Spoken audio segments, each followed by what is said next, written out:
নমস্কার, আমি শুভঙ্কর দাস চলে এসেছি একটি নতুন ভিডিও নিয়ে। আজকে আমি একটা দুঃখের বিষয়ের উপর নির্ভর করে আজকে এই ভিডিওটা বানিয়েছি। আপনারা হয়তো অনেকেই শুনেছেন বা অনেকেই হয়তো শুনেননি।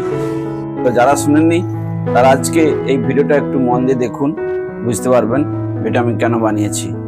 Justice for gaming Gayen. এই গায়েন ভাই ইনি ফ্রি ফায়ারের একজন বিখ্যাত ইউটিউবার। আমি একজন ইউটিউবার হয়ে ইউটিউবের পাশে থাকবো না, এটা কখনো হতে পারে না। ইনি কিছুদিন আগে একটা রোড অ্যাক্সিডেন্টে নিজের একটি পা খুইয়েছেন।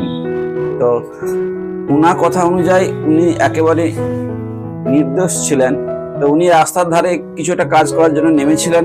সেই অবস্থাতে একটি অন্য গাড়ি এসে ওনাকে ধাক্কা এমনভাবে মারেন যে ওনার পাটা কেটে বাদ দিতে হয়, এবং ওখানে থেকে প্রায় 50 কিমি দূরে ওনাকে চিকিৎসার জন্য ওই পা ভাঙা অবস্থায় বা প্রায় কেটে যাওয়া অবস্থায় ওনাকে হাসপাতালে আসতে হয়।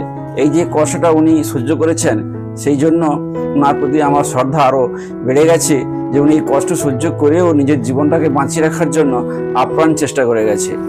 তো আমি চাইব যে ভদ্রলোক বা যে গাড়িটি মালিক বা যে গাড়িটির ড্রাইভার এই ঘটনার সঙ্গে জড়িত, তার শাস্তি হোক, তার বিচার হোক, তিনি যেন এর উপযুক্ত শাস্তি পায়, তার উপর যে অন্যায় হয়েছে তার বিচার পান।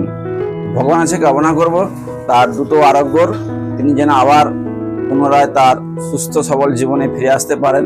পাটা হয়তো ফিরে পাবে না, তাকে নকল পা লাগিয়ে চলতে হবে, কিন্তু তার যে এই জীবনের একটা বড় ক্ষতি হয়ে গেল, এই ক্ষতিপূরণ কে দেবে? কে এই ক্ষতিপূরণ করবে? কে এই ক্ষতিপূরণের জন্য দায়ী থাকবে? তার উত্তর কেউ দিতে পারবে না। আমি ভগবানের কাছে কামনা করব আপনি দ্রুত সুস্থ হয়ে উঠুন। আপনার উপর যে অত্যাচার হয়েছে, যে অন্যায় অবিচার হয়েছে, তার বিচার আপনি অবশ্যই পাবেন।